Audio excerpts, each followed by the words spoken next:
What is going on, Fed Nation? Welcome to another episode of Fed Chats, episode 12. And today we have another Malachy team member, Janine Tullock, Director of Operations. And we're going to let her introduce herself briefly, and then we're going to get into some fun topics. So go for it. All right. Hi, Fed Nation. Hope you are all happy, safe, healthy, wherever you might be, in your homes, working from home, homeschooling your kids. I hope everyone's healthy. For those who don't know me, I am a part of the Malachy team. I try to be Rich's right hand, help him with whatever he needs and whatever our company needs, and facilitate things with Fed, Malachy, and all the operations that go on there. Indeed. So we find ourselves in a pickle. The world is in, but I think it might be interesting and fun to talk about a little bit about you to let everybody know more about you. And so prior to coming to Malachy Parts and Service, you had a whole career in life. Where did your career start? I did. So if we really go back to the beginning, after college, I went to the Associated Press, where I started on the national desk there. And, I was kind of like, low on the totem pole. I did small HR projects there, did a lot of administrative stuff there. Worked there for 3 years and decided to go into a different route and kind of more of a leadership role. And I went to a financial company, a hedge fund advisor, compliance, which is kind of boring. I don't want to say boring, but I did what I do on my side of the business. I did all the operations, all the finances, all the HR, anything the office needed, and then took more of a administrative officer role there, and made all the big decisions with the CEO, helped her out, and then I went to a software company. So I've been in a lot of different industries. So I went from the news world to finance to software. And I worked for a SaaS company, software as a solution company that did HR software, payroll, and things like that for the healthcare industry. And there I also did operations and administrative role there. Did everything from human resources, finance, same thing, but different industry. And then that's what led me to Malachy. God bless you. Yes. And also, I did, I worked in Manhattan too. And don't forget, that was a hellish commute from where I live. A commute. I was commuting 2 hours to work. On a train, on a plane, no, but I did all sorts of ways to get to Manhattan from where I live at the Jersey Shore, and it was 2 hours there, 2 hours home, and I had a whole different life there. In those, back then, I wasn't seeing my kids, wasn't getting home till 9 o'clock, 10 o'clock. I worked. I guess I paid my dues, but now I'm home in New Jersey, and way better life. And not that hellish commute anymore. So. And here we are. Here we are in a COVID-19 world. Yes.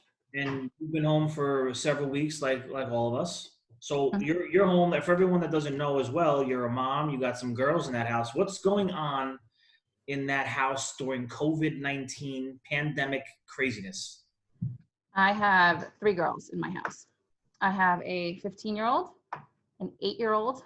15-year-old is a freshman in high school. My 8-year-old is a 3rd grader, and my 5-year-old is in kindergarten. Yeah. So, like the rest of the world, we're trying to navigate working and homeschooling. I've basically took on the homeschooling role with the 2 little ones. My oldest one their high school has adapted pretty well. All their teachers are just pretty much doing their classes online, following their normal school bell schedule. And she's pretty independent, so thank God for that. But the 2 little ones, Kenley and Addie, they need a lot of hand holding. I see a lot of people talking about how hard this homeschooling is and the respect for teachers. Is it? I mean, you were always good in school though. So I Yeah. mean, are you finding it refreshing to be back, No, or like this it's is tough? no. Even if I was good in school, I mean, the different ways that they're learning things now, and everybody's crying about it. You know, there's different math. Rylan, actually, my oldest daughter, will come down and help Kelly with some math, third grade math, because I just didn't learn the way they did, and I know every parent feels that way. So that's fun.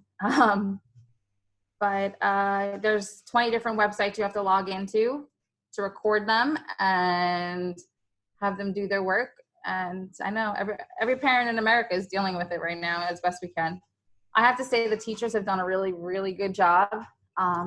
I feel bad for them. I feel bad for us. But all in all, I think we're all trying to just navigate this together, and I think it's going okay. Yeah, I think we're all doing the best we can. I'm not obviously parenting, but I'm sure that's Yeah, but we're all getting used to being inside. You know, it's yeah. and you know, too, I have a fireman husband. Yes. Shout out to the firemen out there.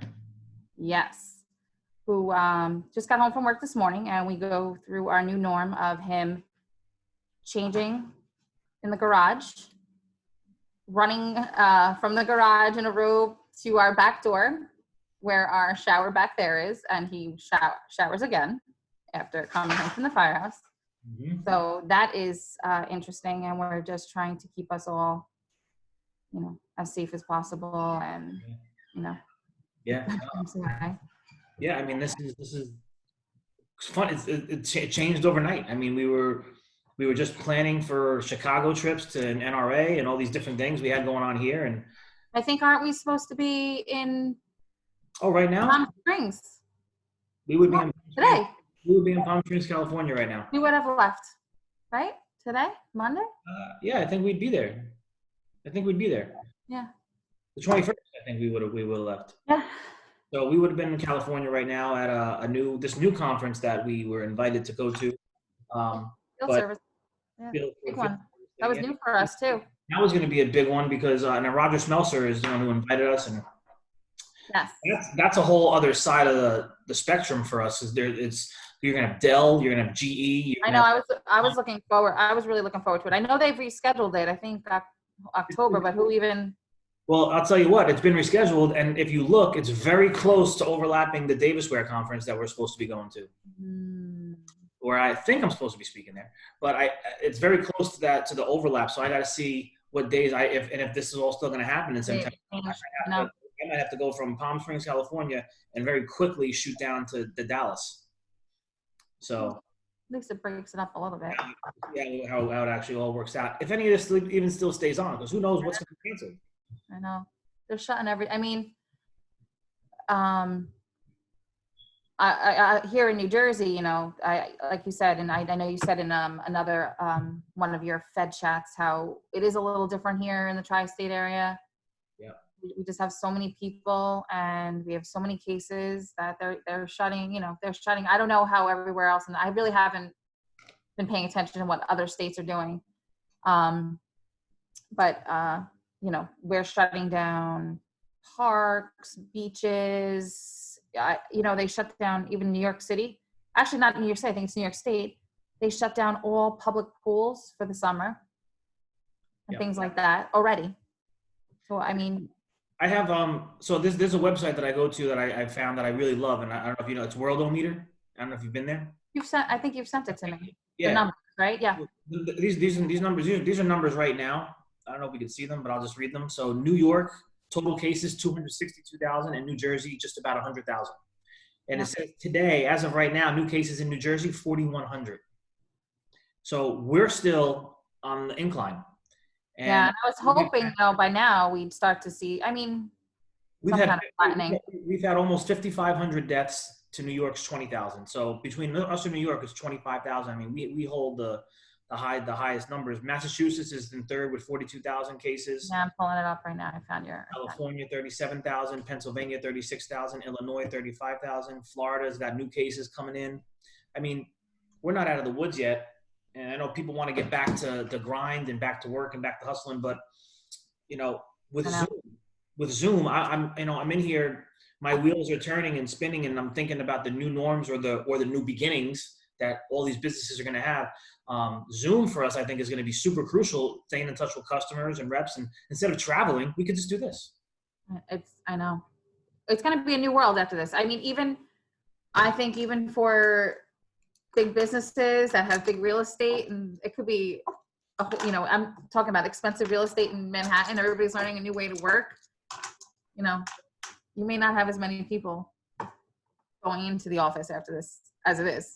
No, yeah, and redesigning of so my plans, and I'll tell you, which we've talked about the new design upstairs. Mm-hmm. So I'm getting ready to actually, I think, so we have here at Malachy, we have cubicles upstairs. If you've seen some of the vlogs, you might see it, and it kind of keeps us in close quarters, honestly. Yeah. And so going forward, I've been wanting to get rid of that and do a new setup. So I'm going to probably put those cubicles up for sale, see if I can't make the sale first, and then use that money to get the new sit stand up desks kind of thing and spread them out like we wanted to, and get the Purell hand sanitizer stations and start to put all that together over the next 4 weeks, because I'm pretty sure we're not opening in the next 4 weeks. No, and they're, and like you said, those Purell stations and all the things. I mean, yeah, we all washed our hands and we had all that time. We've always had cleaning products in our offices. Everybody, now we're gonna all be going that extra mile. Have those Purell things hanging up everywhere. Have our vans stocked with them.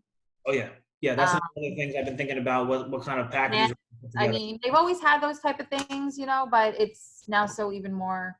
It was honestly, I feel like, yeah, you might have had it, but it was an afterthought. It's like, oh yeah.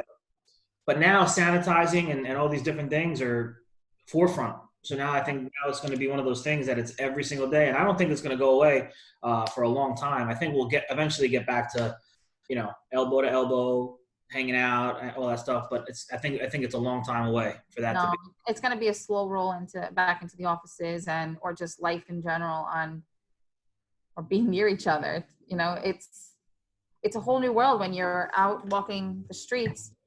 And, I saw a funny video. I don't know which one it was. And I've seen so many memes. It's the only thing that's probably keeping me entertained lately. But it's true, because walking down the street, right? Just walking down the street in your neighborhood, and people are like diving away from each other as you're like walking. So you see someone coming at you, you're like, oh my God, which way do I walk? Which way? It's people are moving away from each other. Yeah. But I do have to say, I have talked to more people in my neighborhood, because we're social distancing from each other. We feel more inclined to say, like, I'm sorry, like we're apologizing, because we know we don't want to treat each other like lepers, but we are. We're diving away from each other. We're running into the street. I'm trying to tell my kids where to keep their bicycle, and I'm like, but most people are moving away from us, and letting the kids stay on the sidewalk, obviously. But it's crazy. But we are I am talking to more people though outside. And there was a guy that drove. I'm outside. I was just telling you, I got like mulch and all this stuff, and we're digging out the front. And as we're doing that, like some guy on a bike rode by, and I just happened to be standing there looking up at the street, and he was like, hey, giving me like thumbs up, hey, waving, like people are my neighbors, people I don't even talk to are coming out like, hey, how you been? Everything good? I'm like, oh yeah, it's good, and there's times like these make people, I think there's a lot of kindness that we're finding in the world. Yeah. I mean, you should always look on the bright side of things and small blessings here and there. I know we're quarantined, but we are inside safe with our families. Yeah. I have worked all my life through all my children, never really had time at home with them. So I'm trying to take it in like that, and just, if this is what it is for now, then I'm going to take every advantage of it, because then we are going to have to get back to the real world eventually. Oh yeah. That's the blessing. That's the blessing in disguise right there. But I have never had, I had my small little maternity leaves, but other than that, I went back to work after 3 months and got back into the office and worked. And now it's kind of a little time to just be with them. So, there's the bright side. Yeah. I mean, I think you're seeing that a lot across the country. I see a lot of people, on Facebook and Instagram and different people that I follow, and I see like a lot of family time. I even see people doing things that they're taking up hobbies. I don't know if you've done. You guys done anything in the house Yeah, that? well, we do puzzles. We do those 1,000-piece puzzles that we're doing. We're doing more games. We're playing more games with the kids, board games that you're not sitting around doing that every night on a work week No. with them. Nope. No, we have games out all over the place. We're playing games every night with them. We actually go on more walks with them. It's sad, but we're out now with them more. They're riding their bikes more after, things that we weren't doing every single day. We're doing every single day now. We're getting out with them. We're riding bikes with them. We're walking. We're taking walks as a family. These are things like, the little things that people we all take for granted, like the special times that we could be having that we always kind of neglected. And no, because you're like, it's 5:30. I gotta get dinner. You get home from work. You're like, I gotta get dinner done. We gotta get homework done. This one's got to go to basketball practice or soccer practice or dance. So, it's like you never don't get that time to do all that stuff every day. It's the constant hustle, bustle, rush. I got to get to dinner. We got to get to practice. We got to get home. We got to get to bed. We got to get up. We got to go to work. Yep. How do you fit in a game of Monopoly or Jenga? You can't. No. I mean, you could do it on a Saturday maybe, but you're not going to do it on a Wednesday. Right. So, I mean, Now we find ourselves doing that. I've never played more Jenga or Uno in my life. I don't even want to play. I'm just playing. I know. So we've done the Jenga. We've done Monopoly. We've done Battleship. We had Battleship here, which I hadn't played in since I was younger. Yeah. We did Battleship. Then there's the little kids games the Shark Bite, Orangutan, all the little kid stuff. I'm looking right now. Oh yeah. But so things like that, is what I'm enjoying right now, and kind of keeping a positive mindset, because if you let your mind dwell on some of the harder stuff of this, the reason we're being quarantined, then you can really, your mental health can can go really downhill fast. So it's nice to dwell on some of the more positive things. So talking about positive things, Mm-hmm. and maybe a look back. So for the people that don't know this, Janine and I have known each other for way more than half our lives. And maybe we should talk a little bit about that story if we go back to 1990? Was it maybe? Okay. Yeah. 90? Wait, was it third grade or fifth grade? Third grade. Third grade. Mrs. Kelly's class. How old were we in third grade? That was the 80s. Kelly's 8. Okay, so this is probably 1989, maybe? Yeah, 89. Yes, 89, because I have an ornament on my parents' Christmas tree from Mrs. Kelly's class. So we go back to 1989, Henry Harris School, Bayonne, New Jersey, and this is, I guess, where we met. We met a lot of our friends that we still have today. Yeah, we're actually lucky that we're, still have a lot of our friends from way back then. Yeah, we do. So third grade, and from there we went into fifth grade. We met our other friend Day, and then Yes, we did. Fifth grade. Fifth grade. So it was fifth grade. And of course we have our friend Ryan and Damon along the way, and Hector came in to play in high school, but that's my side, and you have your other girls. But let's talk about growing up. I think imagine the quarantine happening in 1989. What the hell would we be doing with that? We wouldn't have Zoom. We wouldn't have any platforms. We wouldn't have anything. Do you feel like maybe? I think it would have been a lot harder. No, I don't want to say that, because we were all used to being outside and playing anyway. But True. actually, we wouldn't be able to play together. We wouldn't be able to play together. And there'd be no Zoom. And there's no Zoom, no yeah, because right now that's what's keeping Rylan, my oldest, sane, is the FaceTime and things like that. I mean, I don't know. That's we wouldn't be able to be near each other. We could, I guess we would get out on bike rides, but TV, you wouldn't even have had that much TV. No, I mean, it's just you couldn't you'd have your VHSs or VCR tapes. You know, these didn't exist. There's no tablets. There's none of that stuff. So, I think that's another blessing and positive to look at from 1989, Yeah, 1990. thank goodness it didn't happen then. And You I know, know, where would schools be? Where would schools be? We would have not been able to, I don't know what they would have done. homeschooling would have just been probably at your discretion. All right, kids, Right? we're gonna You couldn't really monitor it. there'd be You no couldn't curriculum. There'd be no nothing. phone, remember the phone, what were they called? Phone, What? I don't know. Three-way? no, it's something like the parents had. The phone chain or phone chain maybe? Oh, I don't even know. It's like one parent would get the call, then that parent would call, then you'd have a parent that would call a parent down the line, and it would be like a phone chain. I was never even aware of this. There was. Yeah. I hope someone tells me if they remember that. Oh, if anybody's watching and you know about that, explain this phone chain thing. I don't know what the hell's going on. That was But back then. That's what they did to like save us on a snow day. yeah, yeah. The teacher would call the first parent, Right. which was rare too, that we had snow days. Right. And Oh, now we get, unless it was a monster blizzard, like the one we had like in '94 or something like that. yeah, Or, yeah, 90, yeah. oh, we had like a week off. That was the best. That was the best. That was A lot. That was a big blizzard. big mountains in the street. Oh yeah, that was great.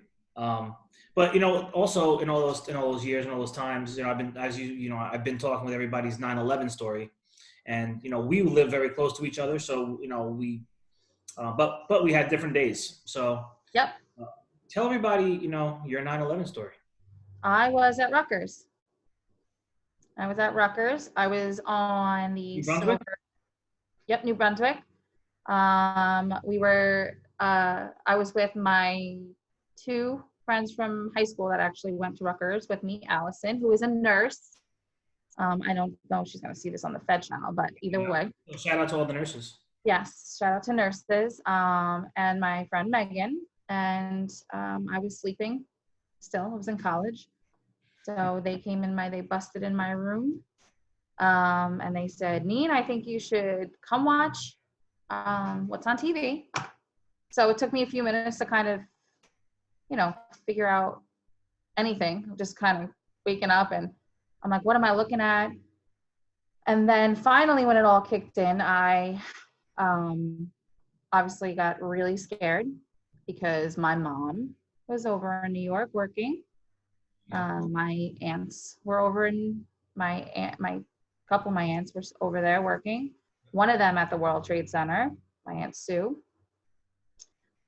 So then it became like panic to try to reach them. And at that point, you were getting fast busy signals everywhere. Cells were I don't even think it was a cell. We were calling from landlines. We had a cell possibly, but one of those old ones. So they definitely weren't working.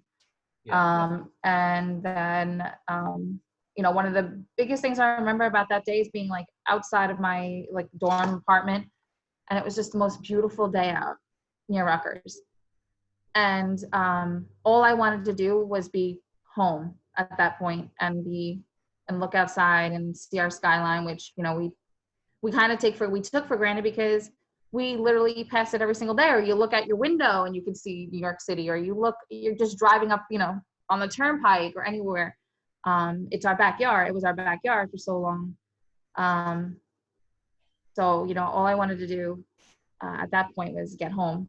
Yeah. And they were restricting travel for a while, and I didn't care. I got in my car.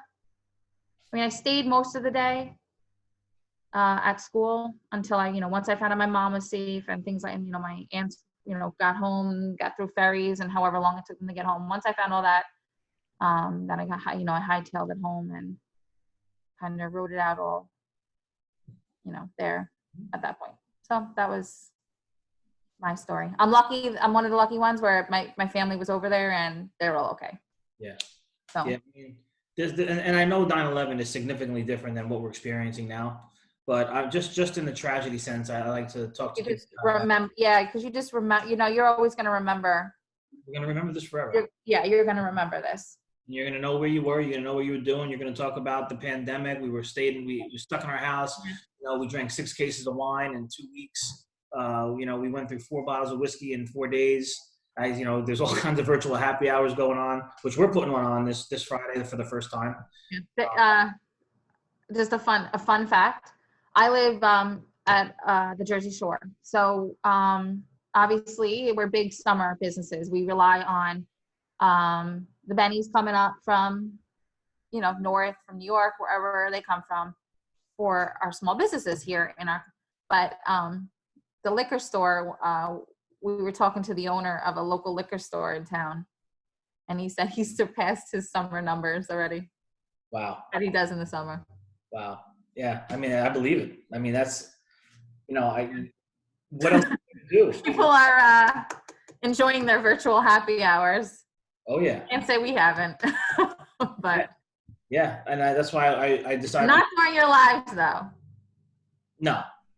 But we're gonna. This Friday will be the first of many. I got them all laid out here already. I've already sent the invites out for the first one. So I'll also say here, if you want to be part of the virtual happy hours that we're going to be putting on here during the week and the weekends and quarantine, and just let me know in the comments. We'll definitely get you in. Put your email in the comments. This way you're going to secure it for a spot. Yes, that'll be fun. Yeah. So, oh man, what else? What about now? I mean, our industry, our company, we're running, we still have 2 or 3 guys running on supermarkets and stuff like that. Yep. I'm sure you have had your wheels spinning and thinking about what's going on right now, what's to come. Any insight from you on our maybe just our business alone? What do you think? What are some things we need to be doing? Right now, obviously what I think we are, or what you've been doing, is we just have to figure out how we are going to slowly creep back into this new world, and what we talked about in the beginning. Mostly making sure everybody who comes back to work, as we slowly bring, when we do start to slowly bring our crew back in, is that they're safe, is that our vans are properly stocked with everything our guys need, from, masks, gloves, it's a new world, like you said. It's, Clorox wipes, anything that we can get our hands on. We want to make sure now that our guys' vans are stocked, they feel comfortable. I mean, I think I want to worry about too is I want to reach out as we bring all our employees back in, and make sure everybody's okay. We have to talk about how everybody's feeling, and that's a big part of our business, like Malachy, because we obviously care about our employees, and we want to make sure that they're okay with coming back, and their mental state and their families, how everybody's hanging in there. And I think that's a huge, I think about that more. I've talked to a lot of our guys since, we've been quarantined. They all have families and, families or parent, everybody has their own worries and things like that. So as we creep back into the real world, I want to make sure everybody's okay. We're all ready to go back. And, we're just prepared for that, besides the whole making sure we're physically safe, let's make sure we're all ready to get back. And, I think we'll be good once we do get back. I think so. I think we'll prepare everybody, we'll have a plan in place. And that's the most important thing. Yeah. And I think we're going to see a big surge in business, quite honestly. Once these food service operations begin to really open up, and we actually have some relief from the staggering numbers that are happening here, and we really do see the flattening of the curve, and these kitchens open up, and hospitals that we service say, hey, listen, you know what, we're going to release restriction. We have this team, or we have this, Jenkinson's down the boardwalk. I know we work and talking with them, and I'm waiting to see what's going to happen. Is there going to be a summer? I don't know, but a lot of places are going to do their damn best, I can tell you that, to have some kind of business. Well, once this is all and people come back up, I think people want to get out to these restaurants. Yeah. Right away. No one's going to waste time on getting back out and eating out. And it's my Cafe Bella. I know. If anybody follows me along Facebook on my personal, his second home. My second home there, but yeah, I think the service world and the food equipment service industry is going to see. I think we're going to bounce back. Big time. We're going to bounce back. It's, we just have to bide our time and get there. but Yeah. we're gonna bounce back, and I think we're gonna come back stronger and things like that. I mean, even now you see support though still for the restaurants and the takeout and things like that. So, great little segue for that, for you saying that. Yeah. Are you ordering out? Where are you ordering? I'll talk national fast food chains because not everyone's going to know local spots, but any national fast food chains that you guys might have been to once, twice, 17 times? Well, it just so happens that we did have McDonald's breakfast this morning for the for the girl. My favorite. I love McDonald's. So yeah, they like the hotcakes and sausage, so that's what they had this morning. The best. And I had a hash brown. Oh, the best. Yeah. Sausage biscuit with egg, a hash brown, and an orange juice, and I'm good. Oh, see, I'll go with a sausage biscuit without the egg. No egg. Okay. I mean, I could do without the egg too, but. I mean, I like eggs, but I like just a plain sausage biscuit and a hash brown. Nothing wrong with that. Nothing wrong with that. Oh yeah, we did. But we're trying to locally there's some efforts being put out there. They made like a Jersey Shore takeout this past Saturday. So we ordered out on Saturday and they had a bunch of restaurants participating. And what the restaurants were agreeing to do is put all their proceeds from that national takeout to their employees, which was pretty cool. Oh, that's great. I like that. So they gave whatever they made that day to their straight to their employees, who some of them, may not have been working and things like that. So kind of did our little piece by ordering out that day. Small, but it's something, Yeah.